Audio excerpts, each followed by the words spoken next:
Let me start by saying this plainly, you owe it to you in 2026 to stop negotiating with your potential. Most people don't fail because they lack ability. They fail because they keep making emotional decisions that mortgage their future. The version of you that is coming is watching the choices you make today. And whether that future version thanks you or resents you will depend on what you do when no one is clapping, no one is watching, and no one is forcing you to show up. Here's a truth that changes lives. Your future is not determined by your intentions, but by your standards. You don't rise to the level of your goals, you fall to the level of your systems.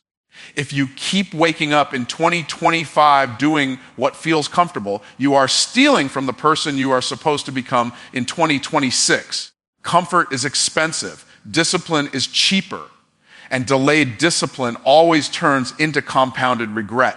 Most people say they want a better future, but very few are willing to raise their standards to match it. That's the disconnect. Wishes are emotional, standards are structural. A wish says, I hope things change. A standard says, this is no longer acceptable.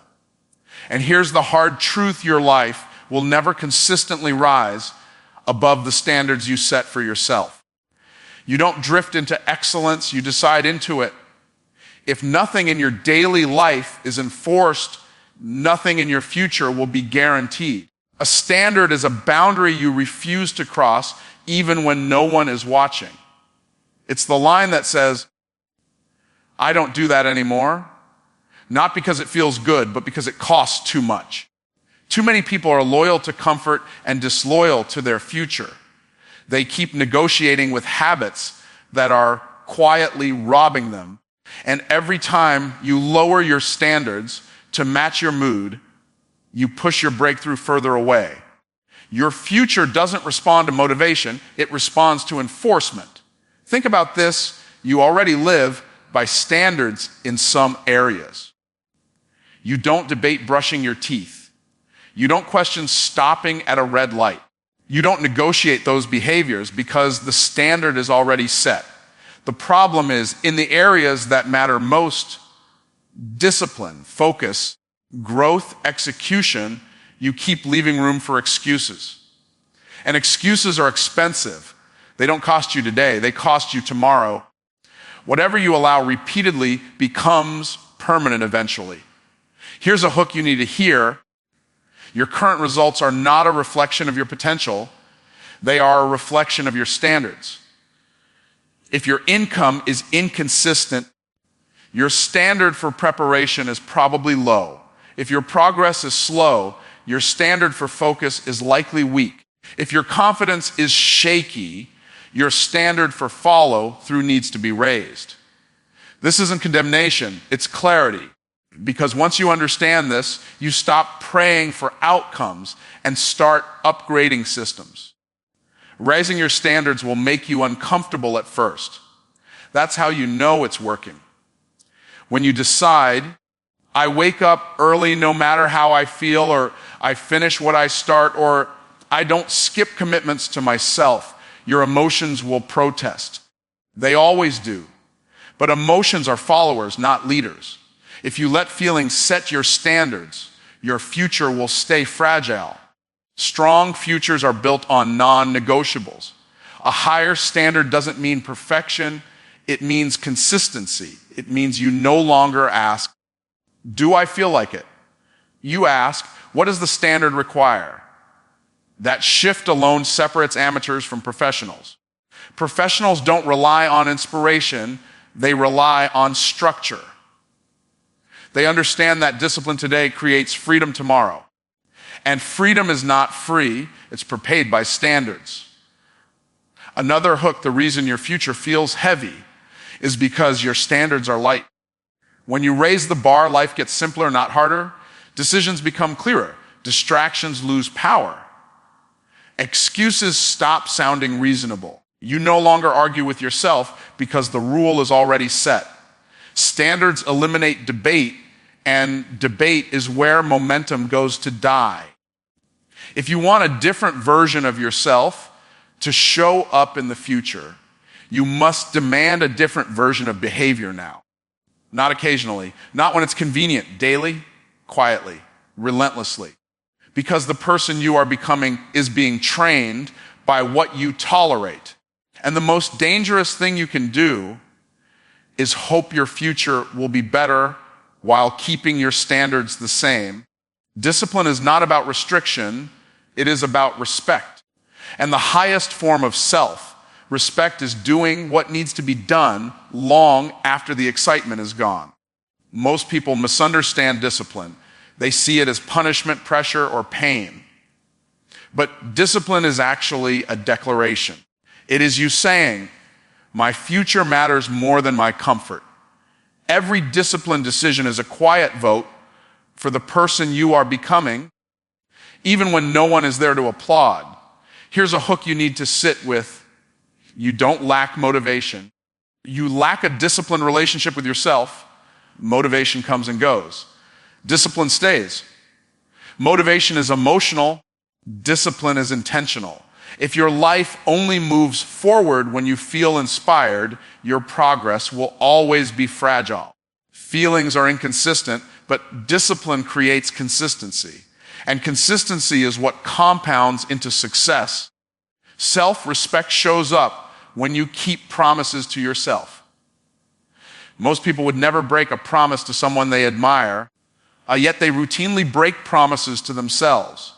They say they'll start tomorrow, wake up early, stay focused, finish strong, and then negotiate their way out when it gets uncomfortable. Every time you do that, something inside you erodes. Confidence doesn't disappear overnight. It leaks slowly through broken commitments. Discipline restores trust with yourself. Let this sink in. The version of you that you admire is disciplined, not lucky.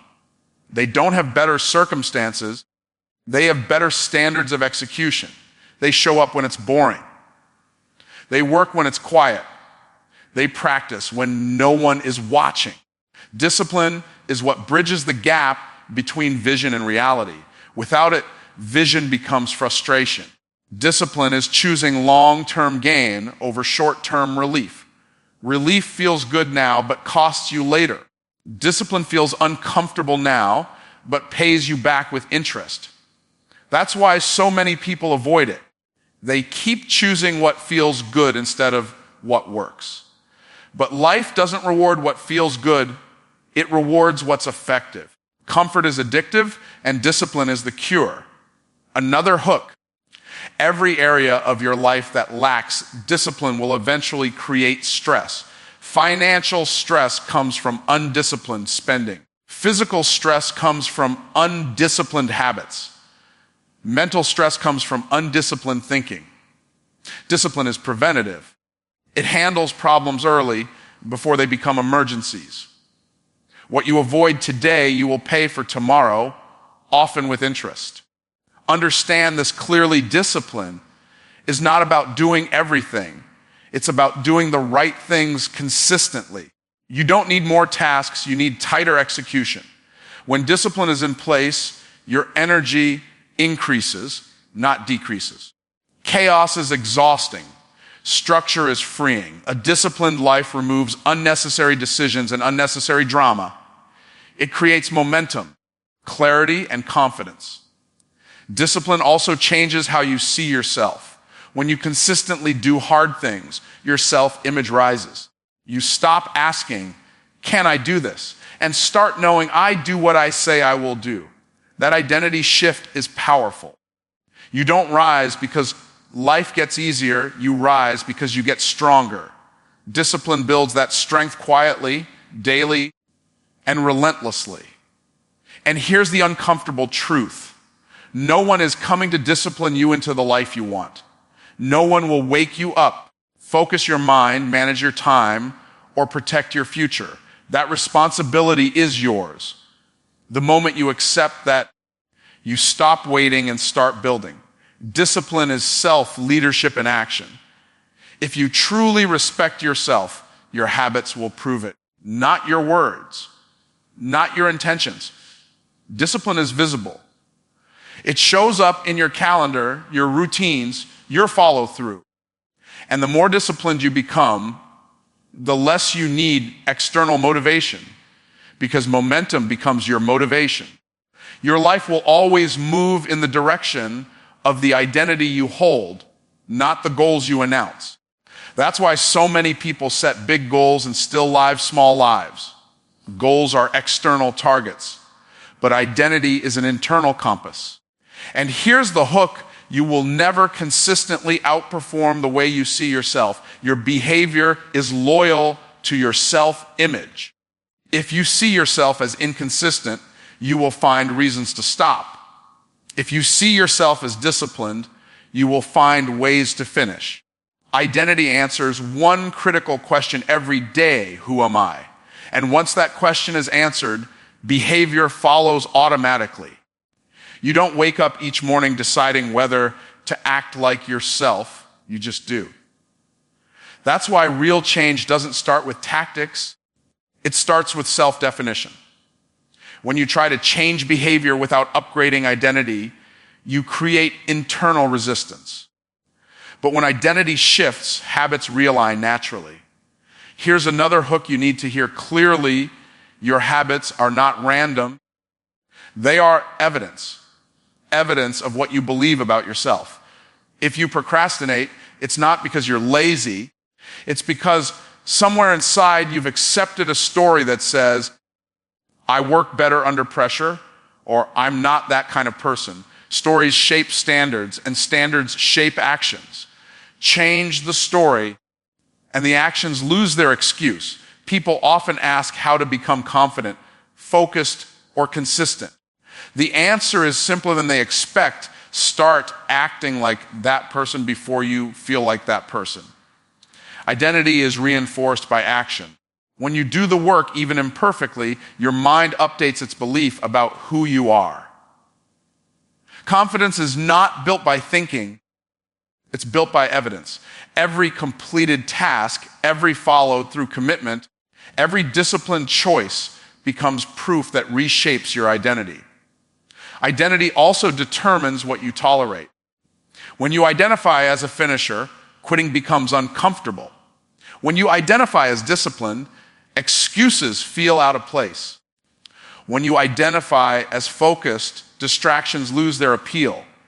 You don't have to fight every bad habit. Many of them fall away when they no longer match who you believe you are. That's why willpower eventually fails, but identity endures. Here's a powerful hook: you will protect your identity more fiercely than your goals. People abandon goals all the time, but they defend who they think they are without hesitation. If you label yourself as not a morning person, you'll protect that identity by hitting snooze. If you label yourself as bad with money, you'll justify poor decisions. Labels are powerful, and most people are living under labels they never consciously chose. Professional growth demands an intentional identity upgrade. You must decide deliberately who you are becoming, not emotionally. Strategically, you begin to say things like, I am the kind of person who prepares. I am the kind of person who finishes. I am the kind of person who does the hard thing first. And then you back that identity with small, consistent actions. Identity isn't built in one dramatic moment. It's installed through repetition. Understand this. You don't become a new person by waiting for a breakthrough. You become a new person by honoring process. Every time you act in alignment with the identity you want, you reinforce it. Every time you act against it, you weaken it. This is why consistency matters more than intensity. One intense week won't change who you are, but steady alignment will. Your future performance is already being rehearsed in private. The way you show up when it's inconvenient, boring, or uncomfortable is shaping your identity in real time. You are training yourself every day either to quit or to finish, to drift or to focus, to react or to lead. And the training always works. Time is the only asset you spend without ever seeing the balance. And that's why most people mismanage it. Money shows you when it's running out. Energy gives you warning signs. Time doesn't. It moves forward silently, equally for everyone, whether you use it well or waste it carelessly. Here's the hook you need to confront. Every hour of your day is either building your future or financing your excuses. There is no neutral use of time. Most people think they need more time, but what they really need is more intention. You don't lack hours, you lack clarity. When your priorities are unclear, distractions feel justified. When your vision is vague, urgency disappears. Time leaks not because life is busy, but because direction is missing. Unclear purpose always produces unfocused schedules. Time is most valuable not when you are busy, but when you are deliberate. Business is often a disguise for avoidance. People stay occupied so they don't have to confront what truly matters. They answer emails, scroll endlessly, react to noise, and then wonder why progress feels slow. Activity creates motion, but only intention creates momentum. Motion without direction is still stagnation. Here's another hook.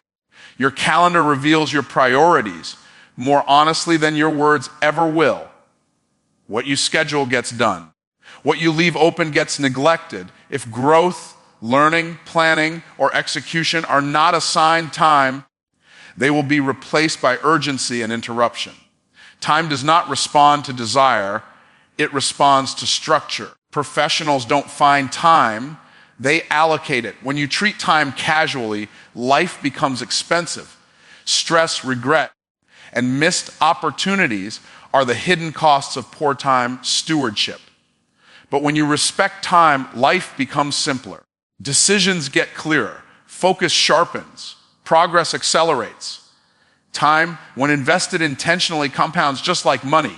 Small daily investments may feel insignificant, but over months and years, they separate ordinary outcomes from extraordinary ones. Consider this hook carefully. What you do in small pockets of time determines the size of your future. 5 minutes wasted seems harmless. 5 minutes invested feels minor, but multiplied daily, those minutes quietly design your results. People overestimate what they can do in a day and underestimate what they can build in a year. Consistency turns minutes into milestones. Intentional time use also requires saying no without apology. Every yes is a no to something else. When you say yes to distractions, you say no to development. When you say yes to convenience, you say no to progress. Focus is not about doing more, it's about doing less better. You cannot live a focused life with an unfocused schedule. Time management is not about control, it's about alignment. Aligning your daily actions with your long-term direction.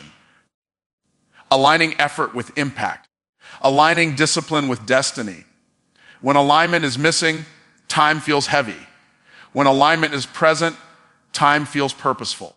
Even hard work feels lighter when it's connected to meaning. Here's a final hook to sit with. The future you want is already hidden inside your daily routine, not in big moments, not in rare opportunities. In what you repeatedly do when no one is forcing you. The difference between where you are and where you want to be is not talent, luck, or resources. It's how you invest the hours you already have. The moment you take ownership of your life, you reclaim your power. Until then, progress will always feel out of reach. Many people confuse responsibility with blame, but they are not the same. Blame looks backward for fault. Ownership looks forward for control. Here's the hook that changes everything. The day you stop saying, "This happened to me," and start saying, "This is on me," you become dangerous in the best way possible. Ownership is not denying difficulty. It is refusing to let difficulty decide your direction. Life will not be fair. Opportunities will be uneven. Some doors will close without explanation. But responsibility is the decision to build anyway. When you own your outcomes, you stop waiting for permission, validation, or rescue. You realize that while you may not control everything that happens, you control how you respond, and response is where power lies. Most people give their power away by outsourcing responsibility. They blame systems, people, timing, background, or circumstances. And every excuse, no matter how justified it sounds, carries a hidden cost. Whatever you blame, you empower. Whatever you own, you can change. As long as the problem lives outside you, the solution does too. Ownership brings the problem home, and that's where transformation begins. Here's another hook: responsibility feels heavy at first, but it is actually freedom in disguise. When you accept responsibility, you no longer have to wait. You don't need conditions to improve or people to change. You move from reaction to creation. You stop asking, why did this happen? And start asking, what can I do with this? That shift alone separates leaders from victims. Ownership also sharpens decision making. When you know the outcome is on you, you think differently. You prepare more. You plan longer. You act with intention. You stop gambling with your future. Responsibility creates maturity, and maturity attracts opportunity. People trust those who own results, not those who explain them away. Consider this carefully. Your current situation is feedback, not a verdict. It's information telling you what's working and what's not. When you take ownership, feedback becomes fuel instead of frustration. Failure stops being personal and starts being instructional. You don't quit, you adjust. You don't complain, you correct. Ownership turns mistakes into mentors. There is also a professional edge to ownership. High performers are not perfect, but they are accountable. They don't hide from results, they analyze them. They don't defend poor performance, they improve it. In leadership, business, and personal growth, responsibility is currency. The more of it you carry, the more influence you earn. People promote, partner with, and follow those who take ownership. Ownership demands honesty. Honest evaluation of habits, time, effort, and execution. It forces you to ask uncomfortable questions about where you are inconsistent, distracted, or undisciplined. But that honesty is not meant to shame you, it is meant to strengthen you. Self-awareness without ownership leads to frustration. Ownership without self-awareness leads to arrogance. Together, they produce growth.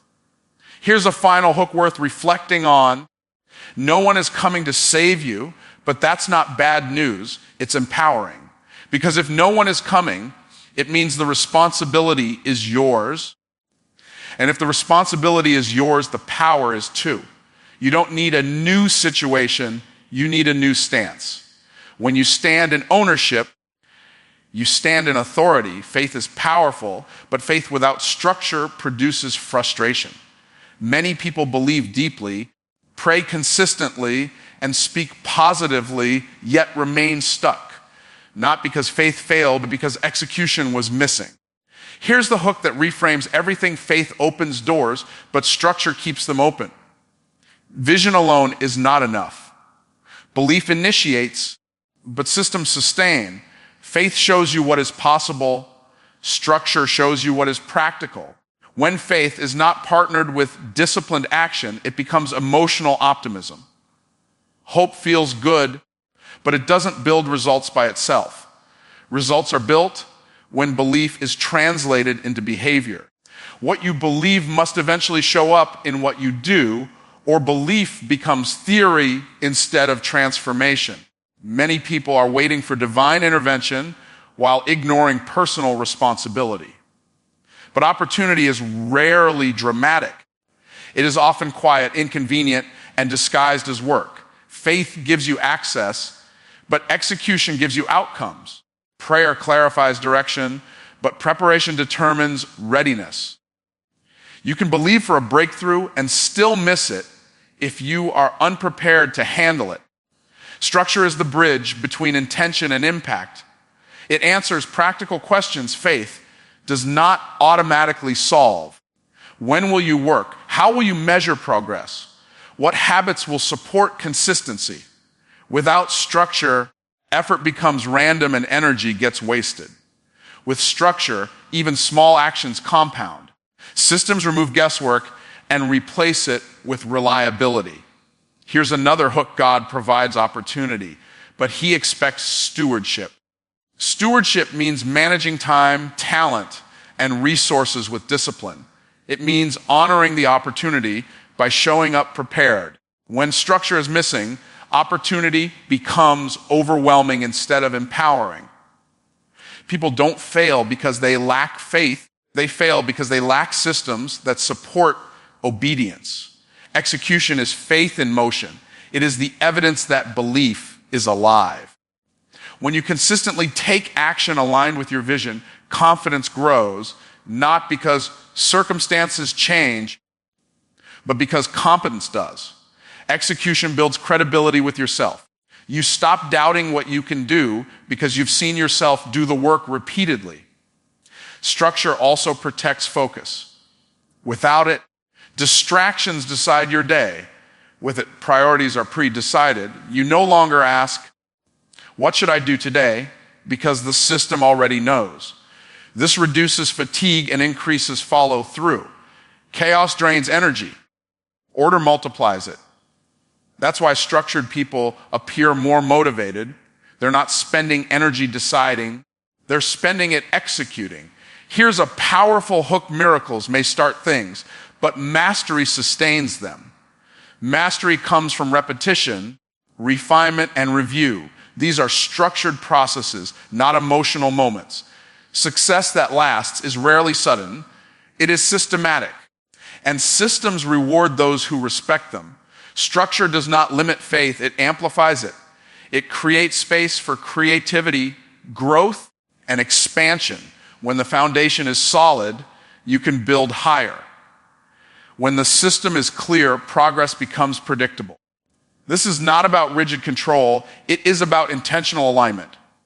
Structure brings clarity, and clarity produces confidence. Execution also reveals gaps that faith alone cannot. When you act, you discover what needs improvement. You refine skills, adjust strategies, and mature in judgment. Faith initiates the journey, but execution teaches you how to walk it well. Action turns revelation into results. If you truly believe in the vision you've been given, your calendar, habits, and system should reflect it. Faith speaks. Structure listens. Execution responds. When all three work together, progress becomes inevitable. So let me close with this. You owe it to you in 2026 to do the hard things now, to wake up earlier, to think deeper, to plan longer, to execute cleaner, to stop breaking promises to yourself. Because the greatest betrayal is not failing publicly, it's quitting privately.